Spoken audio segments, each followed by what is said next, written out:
សំណុំរឿងក្នុងឆ្នាំ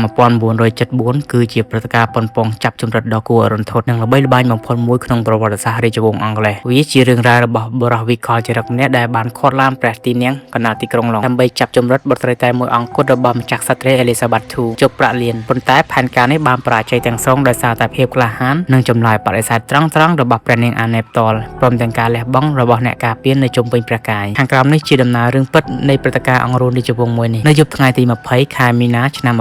1974ព្រះនាងអាណេក្នុងព្រះជន្ម23ព្រះវស្សានិងស្វាមីដំបងរបស់ព្រះនាងគឺលោក Captain Mark Philip កំពុងធ្វើដំណើរត្រឡប់មកកាន់រាជវាំង Buckingham វិញតាមបណ្ដោយផ្លូវ The Mall បន្ទាប់ពីចូលរួមកម្មវិធីសប្បុរសធម៌មួយភ្លាមនោះឡាន Mark Ford Escort ពណ៌សមួយគ្រឿងបានបើកមកកាត់មុខនិងបង្ខំឲ្យឡានព្រះទីនាំង Mark Rolls-Royce បរិះម្នាក់ឈ្មោះ Lan Ball អាយុ26ឆ្នាំបានដើរចេញពីឡានពណ៌សនោះជាមួយនឹងកាំភ្លើងខ្លីពីរដើមក្នុងគោលបំណងចូលទៅចាប់ព្រះនាងអាណេនៅពេលឃើញសភាពមិនស្រួលលោក James Burton ដែលជាអង្គរៈផ្ទាល់ខ្លួនរបស់ព្រះនាងបានដើរចេញពីឡានដើម្បីទៅសាកសួរប៉ុន្តែត្រូវបាន Lance Ball បាញ់ចំស្មារបស់គាត់ភ្លាមទោះបីជាត្រូវរបួសលោក Beston បានព្យាយាមដកកាំភ្លើងបាញ់តបតវិញប៉ុន្តែជាអកុសលកាំភ្លើងរបស់គាត់បានជាប់គាំងធ្វើឲ្យ Lance Ball បាញ់ប្រហារលើគាត់ពីរគ្រាប់បន្ថែមទៀតចំត្រង់ពោះនិងដៃបន្ទាប់មកមនុស្ស3នាក់ទៀតព្យាយាមចូលមកជួយអន្តរាគមន៍ប៉ុន្តែត្រូវ Lance Ball បាញ់ប្រហារឲ្យរងរបួសជាបន្ត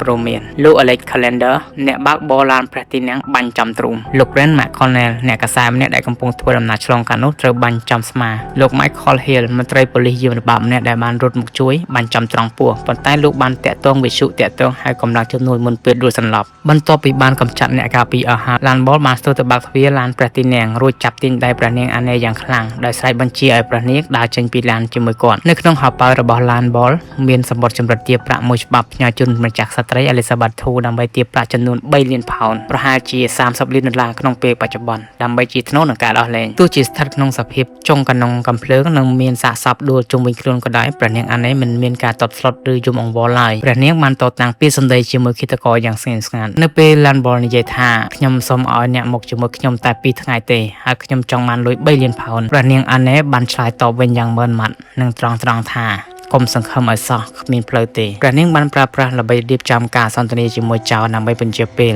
នៅពេល Ball ចាប់ទាញព្រះហស្ថព្រះនាងយ៉ាងខ្លាំងស្វាមីរបស់ព្រះនាងបានចាប់ទាញចង្កេះព្រះនាងត្រឡប់មកវិញរហូតធ្វើឲ្យអាវព្រះនាងរហែកភ្លាមនោះព្រះនាងបានឆ្លៀតឱកាសចានខ្លួនចេញពីឡានម្ខាងទៀតរួចធ្វើឲ្យ Lan Ball រត់តាមមកមើលពេលនោះព្រះនាងក៏ស្ទុះចូលក្នុងឡានវិញរួចបិទទ្វារជិតឈឹងខណៈពេលដែល Lance Ball កំពុងបង្វេងស្មារតីនឹងការលបងរបស់ព្រះនាងបរិះម្នាក់ឈ្មោះ Ronnie Rossell ដែលជាអតីតអ្នកប្រដាល់លំដាប់ធ្ងន់ម្នាក់កំពុងដើរត្រឡប់ទៅផ្ទះវិញឃើញសភាពបែបនេះលោក Rossell បានស្ទុះទៅវាចង់ក្បាលនឹងមុខរបស់ Lance Ball ពីក្រោយយ៉ាងដំណំបណ្ដាលឲ្យចៅនោះដួលវង្វេងស្មារតីស្របពេលជាមួយគ្នានោះកម្លាំងប៉ូលីសរាប់សិបនាក់បានសម្រុកមកដល់កន្លែងកើតហេតុដឹងខ្លួនថាផែនការត្រូវរលាយ Lan Ball បានរត់គេចខ្លួនចូលទៅក្នុង Ocean James Park ប៉ុន្តែត្រូវបានប៉ូលីសដេញតាមចាប់ខ្លួនវិញបានភ្លាមក្រោយការស៊ើបអង្កេតប៉ូលីសបានរកឃើញថា Lan Ball មានជំងឺវិកលចរិតធ្ងន់ធ្ងរគាត់មិនត្រូវបានបញ្ជូនទៅពន្ធនាគារឡើយប៉ុន្តែត្រូវបានតុលាការបញ្ជាឲ្យទៅឃុំខ្លួននិងព្យាបាលនៅក្នុងមន្ទីរពេទ្យវិកលចរិតកម្រិតខ្ពស់អស់មួយជីវិតជាសំណាងល្អមនុស្សទាំង4នាក់ដែលរងរបួសដោយសារគ្រាប់កាំភ្លើងបានរស់រានមានជីវិតនិងជាសះស្បើយឡើងវិញទាំងអស់ចំពោះភាពក្លាហានរបស់ពួកគេម្ចាស់ក្សត្រី Elizabeth II បានប្រគល់មេដាយវីរបុរស George Cross ដែលជាមេដាយកិត្តិយសខ្ពស់បំផុតសម្រាប់ជនស៊ីវិល